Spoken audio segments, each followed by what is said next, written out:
I'm going to show you how to work a centered single decrease.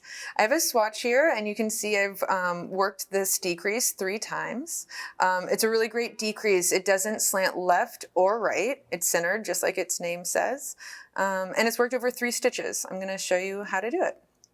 First, slip 1 knitwise, then slip 1 more knitwise. Next, take the tip of your left needle, insert it into the front of those 2 slip stitches. And you do this in order to knit them together. Then identify those 2 stitches that you just slipped, the stitches just below the where you just worked. So you can see here the first one and the second one.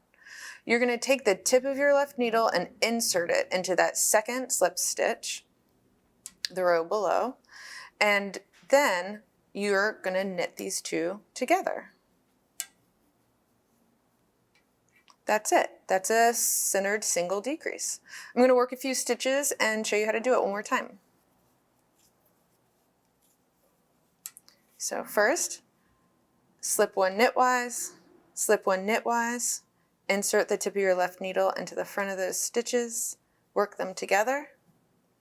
Identify the 2 stitches from the row below.